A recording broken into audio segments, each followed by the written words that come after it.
ಎಲ್ರಿಗೂ ನಮಸ್ಕಾರ. ನಾನು ನಿಮ್ಮ ಕೃಷ್ಣ. ಏನಪ್ಪ ಇದು ಓಪನ್ ಸ್ಟೇಟ್ಮೆಂಟ್ ಹಾಕ್ಬಿಟ್ಟಿದ್ದಾರೆ, ಮದುವೆ ಆಗಬೇಡಿ ಅಂತ. ಹಂಗಾರೆ ಆಗಿರೋರು ಏನು ಮಾಡೋಣ ನಾವು? ಈಗ ಆಗಬೇಕಾಗಿರೋರು ಇದನ್ನು ಯಾವ ಥರ ತಗೊಳ್ಳೋಣ? ಸುಮಾರು ಪ್ರಶ್ನೆಗಳು ಓಡ್ತಾ ಇರ್ಬೋದು ನಿಮ್ಮ ತಲೆಯಲ್ಲಿ.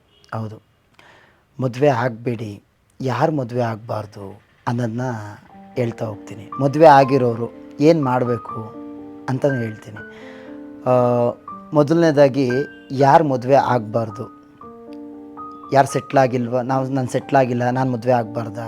ನೋ. ನನ್ನ ಹತ್ರ ಕಾರಿಲ್ಲ, ನಾನು ಮದುವೆ ಆಗಬಾರ್ದಾ? ನೋ, ಅವರು ಅಲ್ಲ. ನನ್ನ ಹತ್ರ ಮನೆ ಇಲ್ಲ, ನನ್ನ ಹತ್ರ ದುಡ್ಡಿಲ್ಲ, ಅವ್ರು ಮದುವೆ ಆಗಬಾರ್ದಾ? ನೋ. ಯಾರು ಮದುವೆ ಆಗಬಾರ್ದು ಅಂದರೆ, ಯಾರ ಜೀವನದಲ್ಲಿ ನಾನು ನನಗೋಸ್ಕರ ಅಲ್ಲದೆ ಈ ಜಗತ್ತಿಗೆ ಏನೋ ಒಂದು ಮಾಡಬೇಕು, ನಾನೇನೋ ಒಂದು ದೊಡ್ಡ ಸಾಧನೆ ಮಾಡಬೇಕು, ನನ್ನ ಲೈಫಲ್ಲಿ ಏನೋ ನನ್ನ ಹೆಸ್ರನ್ನ ಉಳಿಸಿ ಹೋಗಬೇಕು ನಾನು ಸಾಯೋಷ್ಟರಲ್ಲಿ ಅನ್ನೋ ಹಾದಿಲಿರೋರು, ಇದು ಒಳ್ಳೆ ಆಯ್ಕೆ ಅಲ್ಲ. ಆಮೇಲೆ ಈ ಮದುವೆ ಅನ್ನೋ ಕ್ಲಾರಿಟಿನೇ ಇಲ್ಲದಿರೋರು. ಎಷ್ಟೋ ಜನಕ್ಕೆ ಈ ಮದುವೆ ಅಂದ್ರೇ ಓಕೆ, ಎಲ್ಲರ ತಲೆಯಲ್ಲೂ ಏನಿದೆ ಪ್ರೆಸೆಂಟ್ ಅಂದರೆ, ನನಗೆ ವಯಸ್ಸಾಗ್ತಿದೆ, ಅದಕ್ಕೆ ಮದುವೆ ಆಗಬೇಕು. ನಮ್ಮ ಅಜ್ಜಿಗೆ ನನ್ನ ಮದುವೆ ನೋಡೋಕೆ ತುಂಬ ಆಸೆ, ಅವ್ರು ಹೋಗ್ಬಿಡ್ತಾರೆ, ಅದಕ್ಕೋಸ್ಕರ ಮದುವೆ ಆಗಬೇಕು. ಅಪ್ಪ ಅಮ್ಮಂಗೆ ಏಜ್ ಆಗ್ತಿದೆ, ಮದುವೆ ಆಗಬೇಕು. ಮನೇಲಿ ಕೆಲಸ ಮಾಡೋರು ಯಾರು ಇಲ್ಲ, ಮದುವೆ ಆಗಬೇಕು. ಈ ಥರ ಕ್ಲಾರಿಟಿ ಇಲ್ಲದೆ ಇರೋರು ಮದುವೆ ಆಗಕ್ಕೆ ಹೋಗ್ಬಿಡಿ. ತುಂಬ ನೋವುಗಳಾಗುತ್ತೆ, ತುಂಬ ಅದನ್ನು ಹ್ಯಾಂಡ್ಲು ಮಾಡೋಕ್ಕೆ ಬರದೆ. ನಿಮ್ಗೊಂದು ಗಾಡಿ ಓಡಿಸ್ಬೇಕಾದ್ರೂ ಅದಕ್ಕೊಂದು ಮ್ಯಾನ್ಯುವಲ್ ಇರುತ್ತೆ. ಒಂದು ಗಾಡಿದು ಬೇಡ ಬಿಡಿ, ಒಂದು ರಿಮೋಟ್ ಕಾರ್ ತೊಗೊಂಬರ್ಬೇಕಂದ್ರೆ ಒಂದು ಮ್ಯಾನ್ಯುವಲ್ ಇದೆ. ಓಕೆ, ಈ ಕಾರ್ಗೆ ಈ ಥರ ಗಾಡಿಗಳನ್ನ ಈ ಥರ ಫಿಕ್ಸ್ ಮಾಡಬೇಕು, ಟೈರ್ನ ಫಿಕ್ಸ್ ಮಾಡಬೇಕು, ಮೇಲೆ ಟಾಪ್ ಫಿಕ್ಸ್ ಮಾಡಬೇಕು ಅನ್ನೋದನ್ನ ಇರುತ್ತೆ. ನೀವು ಫೋನ್ಲೇ ನೋಡಿ, ಫೋನ್ ತೊಗೊಂಡಿರ್ತೀರ, ಅದಕ್ಕೊಂದು ಮ್ಯಾನ್ಯುವಲ್ ಇರುತ್ತೆ. ಇದಕ್ಕೆ ಹಿಂಗೆ ಮಾಡಿ ಅಂತ ಒಂದಷ್ಟು ಪೇಪರ್ಗಳಿರುತ್ತೆ. ಮದುವೆ ಅನ್ನೋ ಕಾನ್ಸೆಪ್ಟು ಬಂತು ಅಂದರೆ ನಮಗೆಲ್ಲ ಯಾರು ಏನು ಹೇಳ್ಕೊಡ್ತಾರೆ? ಎಂತಕ್ಕೆ ಮದುವೆ ಆಗಬೇಕು ಅನ್ನೋದು ಎಲ್ಲಿಂದ ನಾವು ಕಲ್ತ್ಕೋತೀವಿ? ಇಲ್ಲ ತಂದೆ ತಾಯಿ ನೋಡ್ತೀವಿ. ತಂದೆ ತಾಯಿ ಹೆಂಗೆ ನಡ್ಕೊಂಡು ಹೋಗ್ತಾರೋ ನಾವು ಹಂಗೆ ನಡಿಬೇಕು ಅಂತ ಒಂದು ನೋಡ್ತಾ ಅಂದ್ಕೊಂಡಿರ್ತೀವಿ ಅಷ್ಟೇ. ಬಟ್ ಅದನ್ನು ಯಾರೂ ನಮ್ಗೆ ಹೇಳ್ಕೊಟ್ಟಿರಲ್ಲ. ಆ ತಂದೆ ತಾಯಿ ನನ್ನ ತಾಯಿ ಥರನೇ ನನ್ನ ಹೆಂಡತಿ ಸಿಗ್ತಾಳ, ನಮ್ಮ ಹುಡುಗಿ ಸಿಗ್ತಾಳ? ನಮ್ಮ ತಂದೆ ಥರನೇ, ನಮ್ಮ ತಂದೆ ಇರೋ ಗುಣನೇ ಒಬ್ಬ ಹುಡುಗ ಸಿಗ್ತಾನ? ಆಗಲ್ಲ. ನನ್ನ ತಂದೆ ತಂದೆನೇ, ನನ್ನ ತಾಯಿ ತಾಯಿನೇ. ಇದೇ ಥರ ಇನ್ನೊಂದು ಕ್ಯಾರೆಕ್ಟರ್ ಸಿಗುತ್ತೆ ಅಂತ ಎಕ್ಸ್ಪೆಕ್ಟೇಷನ್ ಇಟ್ಕೊಳ್ಳೋದು ತಪ್ಪು. ಬಟ್ ಇವ್ರಿಗೆ ನಾವೇನೇನು ಅಪ್ಲೈ ಮಾಡ್ತೀವಿ, ಇವ್ರಿಗೆ ನಾವು ಯಾವ್ಯಾವ ಥರ ಎಲ್ಲ ಬೈತೀವಿ, ಬಂದವ್ರಿಗೂ ಅದೇ ಥರ ಬೈಬೋದಾ? ತಪ್ಪು. ನಮ್ಮ ತಂದೆ ನನಗೆ ಯಾವ್ಯಾವ ಥರ ಎಲ್ಲ ನನ್ನ ಪ್ರೀತಿ ಮಾಡ್ತಾರೆ, ನನ್ನ ಮದುವೆ ಆಗೋ ಹುಡುಗನೂ ನನಗೆ ಅದೇ ಥರ ಪ್ರೀತಿ ಕೊಡ್ತಾನೆ ಅಂತ ಎಕ್ಸ್ಪೆಕ್ಟೇಷನ್ ಇದೆಯಾ? ತಪ್ಪು. ಅದು ಆ ಥರ ವರ್ಕ್ ಆಗಲ್ಲ. ಮದುವೆ ಅನ್ನೋ ಒಂದು ಮ್ಯಾನ್ಯುವಲ್ ಬುಕ್ನ ನಾವು ಅರ್ಥ ಮಾಡ್ಕೊಳ್ದೆ, ಮದುವೆ ಅನ್ನೋ ಕಾನ್ಸೆಪ್ಟನ್ನ ನಾವು ಅರ್ಥ ಮಾಡ್ಕೊಳ್ದೆ ಮದುವೆ ಆದರೆ ಪ್ರತಿಯೊಬ್ಬರು ಇದನ್ನು ಅನುಭವಿಸ್ತೀರ ಈ ನೋವನ್ನ.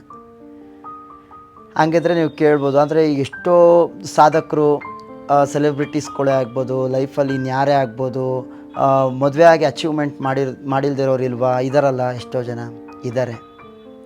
ಅವ್ರು ಯಾರೂ ಅಚೀವ್ ಮಾಡಿ ಮದುವೆ ಆಗೋಕ್ಕಿಂತ ಮುಂಚೆ ಅವ್ರು ಝೀರೋಯಿಂದ ನೋಡಿರ್ತಾರೆ. ಅವ್ರು ಲವ್ ಮಾಡ್ಕೊಂಡಿರ್ತಾರೋ, ಇಲ್ಲ ಅಂದರೆ ಒಂದು ರಿಲೇಷನ್ಶಿಪ್ಪಲ್ಲಿ ಇರ್ತಾರೆ ಆಲ್ರೆಡಿ, ಯಾರಿಗೂ ಹೇಳ್ಕೊಂಡಿರಲ್ಲ ಅಷ್ಟೇ. ಓಕೆ, ಅವ್ರು ಅಂಡರ್ಸ್ಟ್ಯಾಂಡಿಂಗ್ ಮಾಡ್ಕೊಂಡಾದಮೇಲೆ ಓಕೆ, ಸೂಕ್ತ ವ್ಯಕ್ತಿ ಇದ್ದಾರೆ ಇವ್ರು ನನಗೆ, ಮದುವೆ ಅನ್ನೋ ಲೇಬಲ್ ಹಚ್ಚೋಕ್ಕಿಂತ ಮುಂಚೆ, ನಾನು ಹೆಂಡ್ತಿ ಅನ್ನೋ ಲೇಬಲ್, ನನ್ನ ಗಂಡ ಅನ್ನೋ ಲೇಬಲ್ ಹಚ್ಚೋಕ್ಕಿಂತ ಮುಂಚೆ ಆ ವ್ಯಕ್ತಿ ನನಗೆ ಸೂಕ್ತ.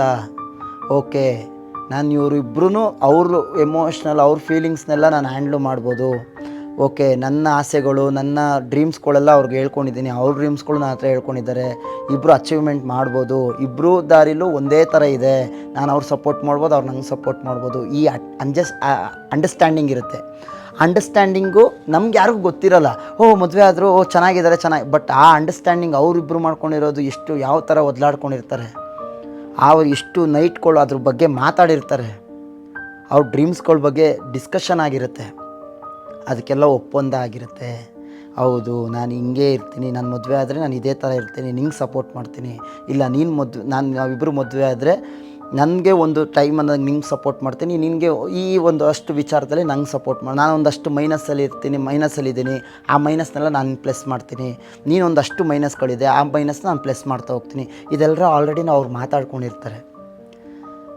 ಈಗೆಲ್ಲ ಹೇಗೆ, ನನ್ನ ಮಗಂಗೆ ವಯಸ್ಸಾಗ್ತಿದೆ, ಅವ್ನಿಗೆ ಮದುವೆ ಮಾಡಿಬಿಡ್ಬೇಕಪ್ಪ, ನನಗೆ ನಾವಿನ್ನು ಎಷ್ಟು ದಿನ ಅಂತ ನಾವು ನೋಡ್ಕೊಳ್ಳೋದು, ಅವ್ನಿಗೂ ಒಂದು ಹೆಂಡ್ತಿ ಅವ್ರ ಗಂಡ ಯಾರೋ ಬಂತು ಅಂದರೆ ಅವ್ರ ಜೀವನ ನೋಡ್ಕೋಬೇಕಲ್ಲ. ಇದೆಲ್ಲ ನೋ, ಇದೆಲ್ಲ ಹೇಳಲ್ವಾ, ದಿನ ನೋವೇನೆ, ಅಂಡರ್ಸ್ಟ್ಯಾಂಡಿಂಗ್ ಆಗದೆ, ದಿನ ಅವ್ರ ಮಾತಲ್ಲಿರೋ ಸತ್ಯ ನಮ್ಗೆ ಅರ್ಥ ಆಗದೆ, ನಮ್ಮ ಮಾತು ಹಿಂದೆ ಇರೋ ಪ್ರೀತಿ ಅವ್ರಿಗೆ ಅರ್ಥ ಆಗದೆ, ದಿನ ನೋವು ನೋವು ನೋವು ನೋವು ನೋವು, ಕೊನೆಗದು ಎಲ್ಲೋಗುತ್ತೆ ಅಂದರೆ ಡೈವರ್ಸ್ ಅಲ್ಲಿಗಾಗುತ್ತೆ. ಸೊ ನಾವು ನಮ್ಮ ಮನೇಲಿ ಒಂದು ಚಿಕ್ಕ ನಾಯಿ ತರಬೇಕಾದ್ರೂ, ಒಂದು ಜೀವ ಅಂದರೆ ಪುಟಾಣಿ ಒಂದು ನಾಯಿ ತರಬೇಕಾದ್ರೂ 1000 ಸಲ ಯೋಚನೆ ಮಾಡ್ತೀವಿ. ಓಕೆ, ನನಗದು ತುಂಬ ಇಷ್ಟ, ಹೌದು, ಬಟ್ ಆ ನಾಯಿಗೆ ತಂದ ಮೇಲೆ ಅದಕ್ಕೆ ಟೈಮ್ ಕೊಡೋ ಕೆಪಾಸಿಟಿ ಇದೆಯಾ, ನನಗೆ ವಾಕಿಂಗ್ ಕರ್ಕೊಂಡು ಹೋಗೋಕ್ಕೆ ನನ್ನ ಹತ್ರ ಟೈಮ್ ಇದೆಯಾ, ಅದ್ರ ಹತ್ರ ಆಟ ಆಡೋಕ್ಕೆ ನನ್ನ ಹತ್ರ ಟೈಮ್ ಇದೆಯಾ, ಇದೆಲ್ಲ ನೋಡಿಕೊಂಡು ಅದನ್ನು ಎತ್ಕೊಂಬಂದು ಸಾಕ್ತೀವಿ. ಅಂಥದ್ರಲ್ಲಿ ಒಂದು ಜೀವ, ಒಂದು ಹೆಣ್ಣಿನ ಜೀವನೇ ಆಗ್ಬೋದು, ಒಂದು ಗಂಡಿನ ಜೀವನನೇ ಆಗ್ಬೋದು, ಅವ್ರ ಲೈಫಲ್ಲಿ ಅವ್ರ ಡ್ರೀಮ್ಸ್ ಇರುತ್ತೆ. ಮನುಷ್ಯ ಅಂದರೆ ಒಂದು ಭಾವನೆಯಲ್ಲಿ ಬದುಕಿರ್ತಾನೆ, ಒಂದು ಕನಸುಗಳನ್ನ ಕಟ್ಕೊಂಡಿರ್ತಾನೆ. ಆ ಕನಸುಗಳನ್ನ ಆಲ್ರೆಡಿ ಡ್ರೀಮಲ್ಲಿರೋರನ್ನ, ಆ ಕನಸುಗಳನ್ನ ಒತ್ಕೊಂಡಿರೋ ಒಂದು ಹೆಣ್ಣನ್ನ ಕರ್ಕೊಂಬಂದು, ನೀನು ಆ ಕನಸನ್ನೆಲ್ಲ ಮುಗಿಸ್ಬಿಟ್ಟು ನಾನೇನಿದೆ ನನ್ನ ಜೀವನ ನಾನು ನೋಡ್ಕೊಂಡು ಹೋಗ್ಬೇಕು, ನೀನು ಅದಕ್ಕೆ ಸಪೋರ್ಟ್ ಮಾಡು, ನಾನು ಎಲ್ಲೋ ನನ್ನ ಜೀವನಕ್ಕೆ ಹೋಗಬೇಕು, ನೀನು ನಮ್ಮ ಮನೆ ಕೆಲಸ ಎಲ್ಲ ಮಾಡು, ನಾನೆಲ್ಲೋ ನನ್ನ ಲೈಫ್ ನಾನು ಇದು ಮಾಡ್ತಾ ಹೋಗಬೇಕು, ನೀನೇನಿದೆ ಅದು ನೀನು ದುಡಿ, ನನ್ನ ದುಡ್ಡೆಲ್ಲ ನನಗೆ ಕೊಡು. ಇದೆಲ್ಲ ನೋ, ಇದೆಲ್ಲ ವರ್ಕ್ ಆಗೋಲ್ಲ. ನೀವು ಆಲ್ಮೋಸ್ಟ್ ವರ್ಕ್ ಆಗಿದ್ರೂ ಕೂಡ ಮೇಲ್ಗಡೆ ಅವರು ವಿಧಿ ಇಲ್ಲ ಅಂತ ನಿಮ್ಮ ಜೊತೆ ಚೆನ್ನಾಗಿರ್ಬೋದು, ಇನ್ನೇನು ನನಗೆ ಆಪ್ಷನ್ನೇ ಇಲ್ಲ, ನನ್ನ ತಂದೆ ತಾಯಿಗೋಸ್ಕರ ನಾವು ಡೈವರ್ಸ್ ತೊಗೊಳಕ್ಕಾಗಲ್ಲ, ಅವ್ರು ಬೇಜಾರಾಗುತ್ತೆ, ಅವ್ರು ಇನ್ನೂ ನೋವು ಪಡ್ತಾರೆ ಅಂತ ಆಪ್ಷನ್ನೇ ಇಲ್ಲದೆ ಜೀವನ ಮಾಡ್ಬೋದು. ಬಟ್ ಅವ್ರ ಒಳಗಡೆಯಿಂದ ಆ ನೋವು, ಆ ಪಾಪ ನಿಮ್ಮನ್ನ ಸುಮ್ಮನೆ ಬಿಡೋಲ್ಲ. ತುಂಬ ನೋವು ಪಡ್ತಾ ಇರ್ತಾರೆ. ತುಂಬ ನೋವೊಳಗೆ ಯಾರ ಹತ್ರನೂ ಹೇಳ್ಕೊಳಕ್ಕಾಗದೆ, ಯಾರ ಹತ್ರ ಆ ನೋವನ್ನ ಹಂಚ್ಕೊಳಕ್ಕಾಗದೆ ಒಳಗಡೆ ತುಂಬ ಕಷ್ಟಪಡ್ತಾ ಇರ್ತಾರೆ. ಆ ನೋವಿಗೆ, ಆ ಪಾಪಗಳಿಗೆ ನೀವೇ ಗುರಿ ಆಗ್ತೀರ. So simple. ಹಂಗಂದರೆ ಏನು ಮಾಡಬೇಕು? ಇವಾಗ ಮದುವೆ ಆಗಿಲ್ದಿರೋರು ಓಕೆ, ಇಷ್ಟೆಲ್ಲ ಕ್ಲಾರಿಟಿ ತೊಗೋಬೇಕು, ಯಾಕೆ ಮದುವೆ ಆಗಬೇಕು ಅನ್ನೋದು ನನಗೆ ಗೊತ್ತಿರಬೇಕು, ಅದಕ್ಕೋಸ್ಕರ ಮದುವೆ ಆಗಬೇಕು ಅಂತ ನೀವು ಹೇಳ್ತೀರಾ ಅಂತ ನೀವು ಹೇಳ್ಬೋದು. ಈಗ ಆಲ್ರೆಡಿ ನಾನು ಮದುವೆ ಆಗ್ಬಿಟ್ಟಿದ್ದೀನಲ್ಲ, ಹೌದು, ನನ್ನ ಲೈಫಲ್ಲಿ ನೀವು ಹೇಳಿದ್ದು ಒಂದೊಂದು ಸ್ವಲ್ಪ ಹಂಗೆ ಆಗ್ತಿದೆ, ಇವಾಗ ಏನೆಲ್ಲ ಬದಲು ಮಾಡ್ಕೋಬೇಕು? ಏನು ಬದಲು ಮಾಡ್ಕೊಳ್ಳೋದಕ್ಕಿಂತ ಲೈಫ್ನ ಟಕ್ಕಂತ ತಿರುಗಿಸೋಕೆ ಹೋಗ್ಬೇಡಿ. ಒಂದಷ್ಟು ವಿಷಯಗಳನ್ನ ಆ್ಯಡ್ ಮಾಡ್ಕೊಳ್ಳಿ ಅಷ್ಟೇ ನಿಮ್ಮ ಜೀವನದಲ್ಲಿ.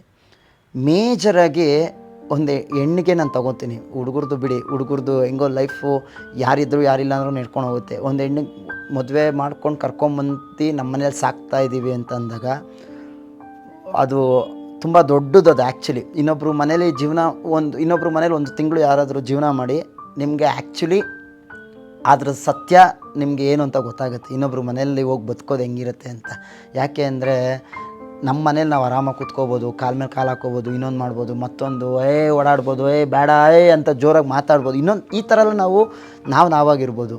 ಇನ್ನೊಬ್ಬರು ಮನೆಗೆ ಹೋದಾಗ ನಾವು ಆಗಿರೋಕ್ಕಾಗಲ್ಲ. ಒಂದು ಫೋನ್ ರೀಸ್ಟಾರ್ಟ್ ಈ ಥರ ಆಗುತ್ತೆ, ಒಂದು ಹೆಣ್ಣಿನ ಜೀವನದಲ್ಲಿ ಒಂದು ಮದುವೆ ಅಂತ ಆಯಿತು ಅಂದರೆ ಆ ಥರ ರೀಸ್ಟಾರ್ಟ್ ಆಗುತ್ತೆ, ಕಂಪ್ಲೀಟ್ ರೀಸ್ಟಾರ್ಟ್.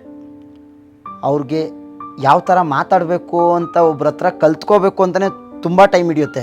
ಓಕೆ, ನಮ್ಮ ಮಾವವ್ರಿಗೆ ಏನಾದ್ರು ಕೊಡಬೇಕು ಅಂದರೆ ಅದನ್ನೆಲ್ಲ ಒಂದೊಂದು ಅರ್ಥ ಮಾಡ್ಕೋಬೇಕು. ಈ ಥರ ಕೂತ್ಕೋಬೇಕಾ? ಓಕೆ, ಅವ್ರ ಎದುರುಗಡೆ ಅವ್ರ ಎದುರುಗಡೆ ಹಿಂಗೆ ಕೂತ್ಕೋಬೇಕು. ಓಕೆ, ಅವ್ರು ಬಂದಾದಮೇಲೆ ನಾನು ಮಲಗಬೇಕು, ಎಲ್ಲರೂ ಇದ್ದಿದ್ದಾಗ ನಂಗೆ ಮಲಗಬಾರ್ದು, ಆರಾಮಾಗಿ ಕೂತಿರ್ಬೇಕು ಅವ್ರ ಜೊತೆ, ಈ ಥರ ಕಾಲು ನೀಡ್ಕೋಬೇಕು, ತುಂಬಗಳಿರುತ್ತೆ ತುಂಬ. ಅದೇ ಒಂದು ಹೆಣ್ಣು ಒಂದು ಮನೇಲಿ ಇತ್ತು ಅಂದಾಗ ಕಾಲ ಮೇಲೆ ಕಾಲು ಹಾಕೊಂಡು ಟಿ ವಿ ನೋಡಿರ್ತಾರೆ, ಅವ್ರ ಅಪ್ಪನ ಜೊತೆ, ಅವ್ರ ಅಪ್ಪ ಪಕ್ಕದಲ್ಲಿ ಇದ್ರೂ ಅವ್ರ ಅಪ್ಪ ಕಾಲು ಒತ್ತುತ್ತಾ ಇರ್ತಾರೆ. ಆ್ಯಕ್ಚುಲಿ ಈ ಫ್ರೀಡಮ್ ಇಲ್ಲಿರಲ್ಲ. ಒಂದು ಫೋನ್ ರೀಸ್ಟಾರ್ಟ್ ಯಾವ ಥರ ಇರುತ್ತೆ, ಒಂದು ಹೆಣ್ಣಿನ ಜೀವನದಲ್ಲಿ ಆ ಥರ ಇರುತ್ತೆ. ಸೊ ಅದಕ್ಕೋಸ್ಕರ ಒಂದು ಹೆಣ್ಣನ್ನ ಮನೆಗೆ ಕರ್ಕೊಂಬಂದಾಗ ಅಂದರೆ ಮದುವೆ ಮಾಡ್ಕೊಂಬಂದಾಗ ಯಾವ ಥರ ನಾವು ಇರಬೇಕು ಅನ್ನೋದನ್ನ ಮದುವೆ ಆಗಿರೋರು ಒಂದಷ್ಟು ಆ್ಯಡ್ ಮಾಡ್ಕೊಳ್ಳಿ ಅಷ್ಟೇ. ಇನ್ನು ಲೈಫ್ ಚೆನ್ನಾಗಿರುತ್ತೆ, ಅವ್ರ ಒಳಗಡೆನೂ ನೋವು ಪಡದೇ ಇರುತ್ತೆ. ಹೆಣ್ಣು ಬೇರೆ ಏನೂ ಬಯಸಲ್ಲ. ನಾನು ಆಲ್ರೆಡಿ ಹೇಳಿದೆ, ಒಂದು ಟೈಮ್ ಕೊಡಬೇಕು ಅನ್ನೋದು ನಿಮಗೂ ಗೊತ್ತದು, ಒಂದು ಟೈಮ್ ಕೊಡಬೇಕು ಒಂದು ಫ್ಯಾಮಿಲಿಗೆ ಅನ್ನೋದು. ಅದಕ್ಕಿಂತ ಮೀರಿದು ಇನ್ನೊಂದಿದೆ. ಏನು ಅಂತಂದರೆ, ಪ್ರತಿಯೊಂದು ಹೆಣ್ಣು ಬಯಸೋದು ರೆಸ್ಪೆಕ್ಟ್.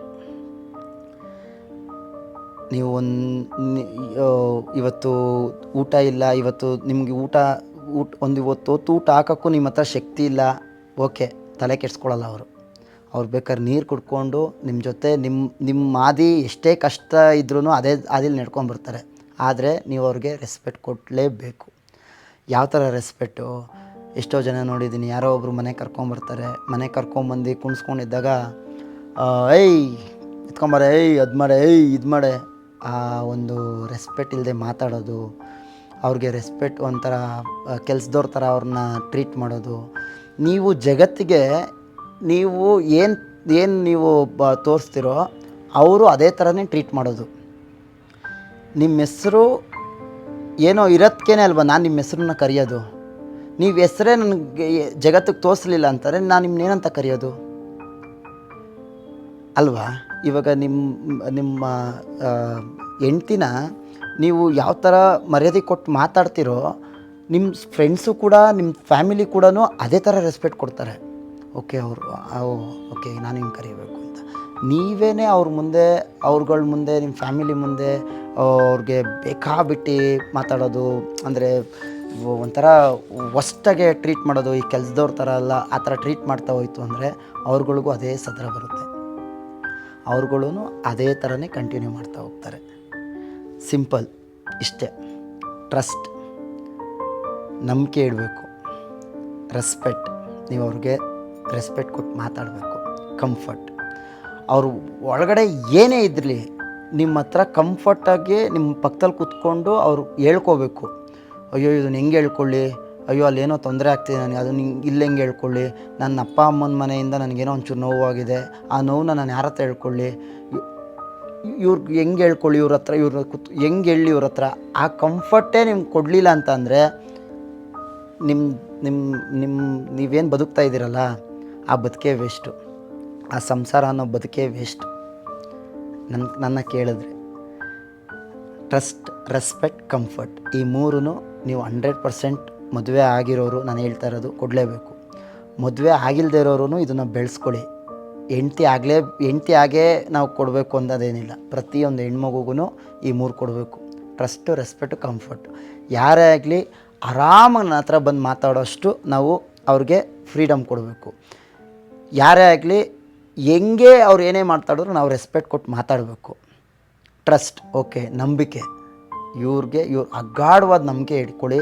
ಅವ್ರು ಇನ್ ಕೇಸ್ ಆ ಹೆಣ್ಣಿನ ತಲೆಯಲ್ಲಿ ಏನಾದ್ರು ಬಹುಶಃ ಒಂದಷ್ಟು ಕೆಟ್ಟದೇನಾದ್ರು ತಲೆಯಲ್ಲಿ ಇದ್ರೂ ಕೂಡ ನೀವು ಈ 3 ತೋರಿಸ್ತಾ ಹೋಯ್ತು ಅಂತಂದರೆ ಆಲ್ಮೋಸ್ಟ್ ಅದನ್ನೆಲ್ಲ ಎರೇಸ್ ಮಾಡ್ತಾ ಹೋಗ್ತಾರೆ. ನನ್ನನ್ನು ಇಷ್ಟು ನಂಬಿದ್ದಾರೆ, ನಾನು ಇದನ್ನು ಮಾಡಬಾರ್ದು, ನನ್ನ ಮೇಲೆ ಇಷ್ಟು ನಂಬಿಕೆ ಇದೆ, ನಾನು ಈ ಥರ ಕೆಲಸ ಮಾಡಬಾರ್ದು, ಓಕೆ ನನ್ನನ್ನು ಇಷ್ಟು ರೆಸ್ಪೆಕ್ಟ್ ಕೊಡ್ತವ್ರೆ, ನಾನು ಈ ಥರ ರೆಸ್ಪೆಕ್ಟ್ ಇಲ್ಲದೆ ಅವ್ರಿಗೆ ನಾನು ರೆಸ್ಪೆಕ್ಟ್ ಇಲ್ಲದೆ ಮಾತಾಡಬಾರ್ದು, ಹಿಂದೆ ನಾನು ಮನಸ್ಸಲ್ಲಿ ರೆಸ್ಪೆಕ್ಟ್ ಇಲ್ಲದೆ ಅವ್ರ ಹತ್ರ ಅವ್ರಿಗೆ ಬೈಕೋಬಾರ್ದು, ಅವ್ರು ನನಗಿಷ್ಟು ಕಂಫರ್ಟ್ ಕೊಟ್ಟಿದ್ದಾರೆ, ನಾನು ಅವರು ಅಷ್ಟು ಅದಕ್ಕೆ ನಾನು ಗೌರವವಾಗಿ ನಾನು ಇಟ್ಕೋಬೇಕು. ಆಟೋಮೆಟಿಕ್ಕಾಗಿ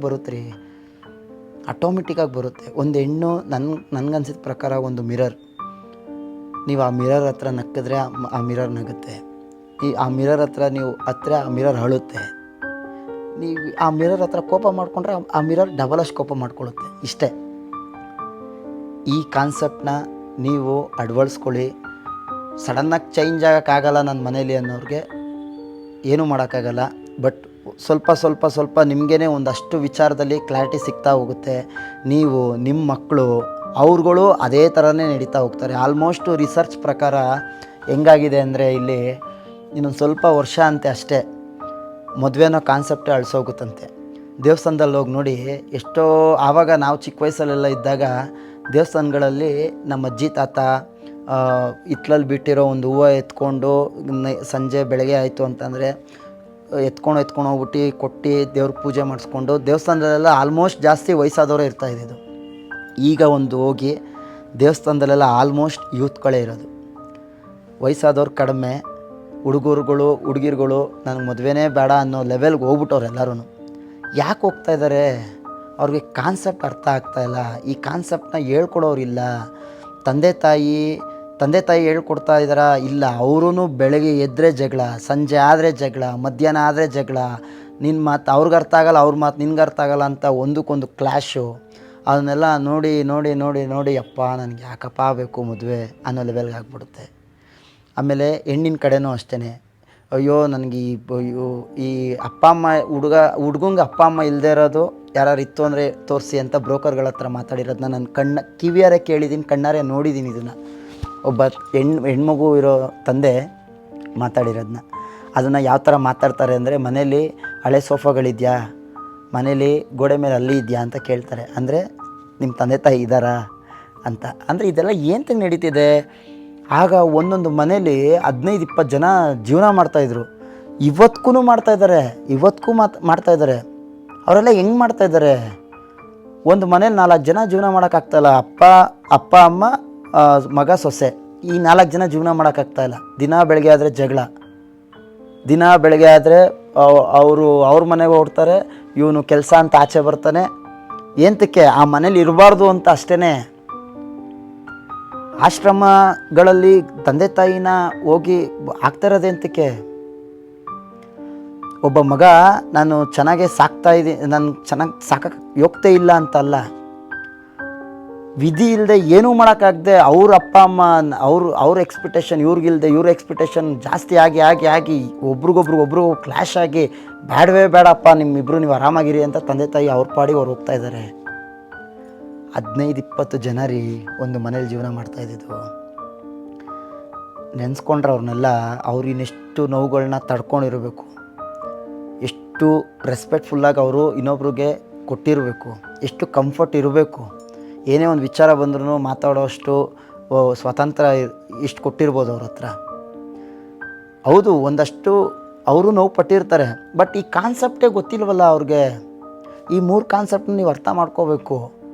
ರೆಸ್ಪೆಕ್ಟ್ ಕೊಟ್ಟು ಮಾತಾಡಬೇಕು. ನೀವು ಯಾರಿಗೇ ಆಗಲಿ ರೆಸ್ಪೆಕ್ಟ್ ಕೊಡಿ, ನಿಮ್ಗೆ ವಾಪಸ್ ರೆಸ್ಪೆಕ್ಟೇ ಸಿಗೋದು. ಯಾರಿಗೇ ಆಗಲಿ ನೀವು ನಂಬಿಕೆ ಇಡಿ, ಆ ನಂಬಿಕೆ ನಿಮ್ಗೆ ವಾಪಸ್ ಅದೇ ಸಿಗೋದು. ಯಾರಿಗೇ ಆಗಲಿ ಆ ಕಂಫರ್ಟ್ ಫೀಲ್ ಮಾಡ್ಕೊಳ್ಳಿ. ನೀವೇನೋ ನಿಮ್ಮ ಮನ್ಸು ಬಿಚ್ಚ ಅವ್ರು ಇನ್ನೊಬ್ರ ಹತ್ರ ಹೇಳ್ಕೊಂಡ್ರೆ ತಾನೆ ಅವ್ರ ಮನಸ್ಸಲ್ಲಿರೋದು ನಿಮ್ಮ ಹತ್ರ ಹೇಳ್ಕೊತಾರೆ. ನೀವು ಮನಸ್ಸಲ್ಲಿ ಏನೇ ಇದ್ದರೂ ನೀವೇ ಇಟ್ಕೊಂಡು ಅವ್ರ ಮನಸ್ಸಲ್ಲಿ ಅವ್ರದ್ದು ನೀವೇನೇ ರಿಯಾಕ್ಟ್ ಮಾಡ್ತಾಯಿದ್ರು ಅವ್ರ ಮನಸ್ಸಲ್ಲಿ ಬೇರೆ ಏನೋ ಒಂದು ಅವ್ರ ಇಮ್ಯಾಜಿನೇಷನಲ್ಲೇ ನಡೀತಾ ಹೋಗ್ತಾ ಇರುತ್ತೆ. ನಿಮ್ಮ ಇಮ್ಯಾಜಿನೇಷನಲ್ಲೇ ನಿಮ್ಮ ಮನಸ್ಸಲ್ಲಿ ಏನು ಹೇಳ್ಕೊಳ್ದೆ ನಿಮ್ಮ ಇಮ್ಯಾಜಿನೇಷನ್ ಬೇರೆ ಇರುತ್ತೆ. ಕೊನೆಗೊಂದಿನ ಬಂದು ನಿಂತ್ಕೊಳ್ತು ಅಂದರೆ ಅವ್ರು ಅರ್ಥ ಮಾಡ್ಕೊಳ್ಳೋ ರೀತಿ ನಿಮ್ಮನ್ನ ಬೇರೆ, ನೀವು ಅವ್ರನ್ನ ಅರ್ಥ ಮಾಡ್ಕೊಳ್ಳೋ ರೀತಿ ಬೇರೆ. ಹೆಂಗೆ ನಡ್ಕೋಬೇಕು ಅಂತ ಇಬ್ರಿಗೂ ಗೊತ್ತಿರಲ್ಲ. ಅಪ್ಪ ಅಮ್ಮಂಗಂತೂ ಇನ್ನೂ ನೋವಾಗ್ತಾ ಇರುತ್ತೆ, ನಮ್ಮ ಜನ್ರೇಷನ್ ಏನೋ ಈ ಜನ್ರೇಷನ್ ಏನೋ ಅಂತ. ತುಂಬ ಕಷ್ಟ ಈಗಿನ ಜನ್ರೇಷನಲ್ಲಿ. ಯಾರು ಮದುವೆ ಆಗಬಾರ್ದು, ಯಾರಿಗೆ ಕ್ಲಾರಿಟಿ ಇಲ್ಲ ಮದುವೆ ಅನ್ನೋದು, ಇದೆಲ್ಲ ಗೊತ್ತಿಲ್ಲದೆ ನಿಮ್ಗೆ ಒಳಗಡೆ ನಿಮ್ಗೆ ಅನಿಸುತ್ತಲ್ವ, ಓಕೆ ನಾನು ಇದನ್ನೆಲ್ಲ ತಗೊಳ್ಳೋ ಗುಣ ಇದೆ ನನಗೆ ಟೈಮ್ ಕೊಡೋ ಗುಣ ಇದೆ, ಓಕೆ ನಾನು ಎಲ್ಲೋ ಹೋಗಬೇಕು ಅಂತಂದರೆ ನಾನು ದುಡ್ಡು ಹಾಕ್ಬಿಡ್ತೀನಿ ಹೋಗು ಹಾಸ್ಪಿಟ್ಲಿಗೆ ಅಂದೆ. ನಾನು ಹೋಗಿ ಕರ್ಕೊಂಡೋಗಿ ನನ್ನ ನಂಬ್ಕೊಂಬಂದಿರೋರಿಗೆ ನಾನು ಕರ್ಕೊಂಡೋಗಿ ತೋರಿಸಿ ನಾನು ಕರ್ಕೊಂಡು ಬಿಡೋಷ್ಟು ನನಗೆ ಒಳಗಡೆಯಿಂದ ನನಗೆ ಅಷ್ಟು ಟೈಮ್ ಇದೆ. ಇದೆಲ್ಲ ಯಾರು ಇದೆ ಅವರು ನಿಜವಾಗ್ಲೂ ಮದುವೆ ಆಗಿ ನಿಮಗೂ ಅದೇ ಥರನೇ ಸಿಗ್ತಾರೆ. ಇನ್ ಕೇಸ್ ಆ ಥರ ಸಿಕ್ಕಿಲ್ಲ ಅಂದ್ರೂ ಬದಲಾಗ್ತಾರೆ. ಯಾರಿಗೆ ನಾನು ಒಳಗಡೆಯಿಂದ ನಾನು ಆ ಥರ ಇಲ್ಲಪ್ಪ, ನನಗೆ ಟೈಮ್ ಇಲ್ಲ ಗುರು, ನನ್ನ ಕೆಲಸಗಳೇ ನನಗೆ ತುಂಬ ಟೈಮ್ ಇದೆ, ನನ್ನ ಕೆಲಸಗಳನ್ನೇ ನಾನು ಮಾಡ್ಕೊಳಕ್ಕೆ ನಂಗೆ ಟೈಮ್ ಸಿಗ್ತಾಯಿಲ್ಲ, ನಂದು ಆ ವರ್ಕ್ ಈ ವರ್ಕ್ ನನಗೆ ಆ ಸಾಧನೆ ಮಾಡಬೇಕು ಈ ಸಾಧನೆ ಮಾಡಬೇಕು, ಲೈಫಲ್ಲಿ ಏನೋ ಹೋಗಬೇಕು ಇನ್ನೇನೋ ಮಾಡಬೇಕು, ನಾನು ನಂಬ್ಕೊಂಡು ಈ ಥರ ಎಲ್ಲ ಮಾಡೋಕ್ಕಾಗಲ್ಲ ಅಂದರೆ ದಯಮಾಡಿ ಹೇಳ್ತಾ ಇದ್ದೀನಿ, ಮದುವೆ ಆಗೋಕ್ಕೆ ಹೋಗ್ಬೇಡಿ. ಒಂದು ಹೆಣ್ಣಿನ ಜೀವನ ಹಾಳು ಮಾಡೋಕ್ಕೆ ಹೋಗ್ಬೇಡಿ. ಇನ್ನೊಬ್ಬರು ಫೀಲಿಂಗ್ಸ್ ಜೊತೆ ಆಟಾಡೋಕ್ಕೆ ಹೋಗ್ಬೇಡಿ. ತುಂಬ ಹತ್ರ ಆಗಿರೋ ಕೇಸಸ್ನ ನಾನು ನೋಡಿದ್ದೀನಿ. ಒಂದು ಹೆಣ್ಣು ಯಾವ ಥರ ನೋವು ಪಟ್ಟಿರೋದು, ಗಂಡ ದೂರ ಆಗಿ ಸಿಂಗಲ್ ಲೈಫ್ನ ಲೀಡ್ ಮಾಡಿರೋದು ತುಂಬ ಕಷ್ಟ ಈ ಸಮಾಜದಲ್ಲಿ. ಆ ಥರ ಮಾಡೋಕ್ಕೆ ಹೋಗ್ಬಿಡಿ ದಯಮಾಡಿ. ಯಾರ್ಯಾರಿಗೆ ಇದೆಲ್ಲ ಗೊತ್ತಿದೆ ದಯಮಾಡಿ ಒಂದು ಹೆಜ್ಜೆ ಮುಂದೆ ಇಕ್ಕಿ.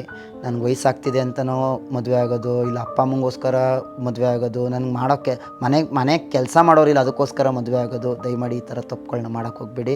ಒಂದು ಹೆಣ್ಣನ್ನ ಈ ಥರ ಯೂಸ್ ಮಾಡ್ಕೊಳಕ್ಕೆ ಹೋಗ್ಬೇಡಿ. ಒಂದು ಮದುವೆ ಆಗಿ ನಾನು ಆಲ್ರೆಡಿ ಮದುವೆ ಆಗಿದ್ದೀನಿ, ಹೌದು ನೀವು ಹೇಳಿದ್ದು ಒಂದಷ್ಟು ಸತ್ಯಗಳು ನಾನು ಮಾಡ್ತಾಯಿಲ್ಲ, ನಾನು ಮಾಡ್ಕೋಬೇಕು ಇವತ್ತಿಂದ ಅನ್ನೋರು ದಯಮಾಡಿ ಮಾಡಿ ಹೋಗುಂಟಿ ಒಂದು ಕ್ಷಮೆ ಕೇಳಿ ಕಾಲಿಗೆ ಬಿದ್ದುಬಿಡಿ. ತಪ್ಪಿಲ್ಲ ರೀ. ಅಂಥ ಶಿವ ಅಂಥ ಪರಮೇಶ್ವರ ತಲೆ ಮೇಲೆ ಕುಣಿಸ್ಕೊಳವನೇ ರೀ. ಅಂಥ ಉಗ್ರ ನರಸಿಂಹ ಹೇಳಿ ಉಗ್ರ ನರಸಿಂಹ ತೊಡೆ ಮೇಲೆ ಕುಣಿಸ್ಕೊಂಡವ್ರೆ. ನಾವೇನು ಮಾಡ್ತೀವಿ ಹೇಳಿ? ಬೇಕಾಬಿಟ್ಟು ತಿಂದ ಎದ್ದ ಓದ ಬಂದ ಅಲ್ಲಿ ಹೋಗ್ತೀಯ ಹೋಗು, ಇಲ್ಲಿ ಬರ್ತೀಯ ಬಾ, ರೆಸ್ಪೆಕ್ಟ್ ಇಲ್ಲದೆ ಅವ್ರನ್ನ ಕೇರೂ ಮಾಡಿದೆ. ಗೊತ್ತಾಗುತ್ತಲ್ಲ ನೋವು ಹೆಂಗೆ ಅಂತ. ಸೊ ಅದಕ್ಕೋಸ್ಕರ ಹೇಳ್ತಾ ಇರೋದು, ದಯಮಾಡಿ ಯಾರೂ ಒಂದು ಹೆಜ್ಜೆ ಮುಂದೆ ಇಡೋಕ್ಕಿಂತ ಮುಂಚೆ ಈ ಗುಣಗಳೆಲ್ಲ ನಾನು ತಗೊಳ್ಳೋ ಕೆಪಾಸಿಟಿ ನಿಮ್ಗೆ ಇದೆಯಾ ಅಂತ ಯೋಚನೆ ಮಾಡಿ. ಇದ್ದರೆ ಮುಂದೆ ಸ್ಟೆಪ್ ಇಕ್ಕಿ, ಯಾರಿಗೋಸ್ಕರನೋ ಏನೂ ಮುಂದೆ ಹೆಜ್ಜೆ ಇಕ್ಕಕ್ಕೆ ಹೋಗ್ಬೇಡಿ. ಇನ್ ಕೇಸ್ ಮದುವೆ ಆಗಿರೋರು ಈ ಗುಣಗಳನ್ನ ಬೆಳೆಸ್ಕೊಳ್ಳಿ. ರೆಸ್ಪೆಕ್ಟ್ ಕೊಟ್ಟು ಮಾತಾಡಿ, ಕಂಫರ್ಟ್ ಕೊಡಿ, ನಂಬಿಕೆ ಇಡಿ. ಟ್ರಸ್ಟ್, ರೆಸ್ಪೆಕ್ಟ್, ಕಂಫರ್ಟ್, ಈ ಮೂರನ್ನು ತೋರಿಸಿ 100% ನಿಮ್ಮ ಜೀವನ, ನಿಮ್ಮ ಲೈಫು ಚೆನ್ನಾಗಿರುತ್ತೆ. ಎಲ್ಲರೂ ನಿಮ್ಮ ಆರೋಗ್ಯದ ಕಡೆ ಗಮನ ಇರಲಿ. ದೇವ್ರು ಒಳ್ಳೇದು ಮಾಡಲಿ. Thank you so much.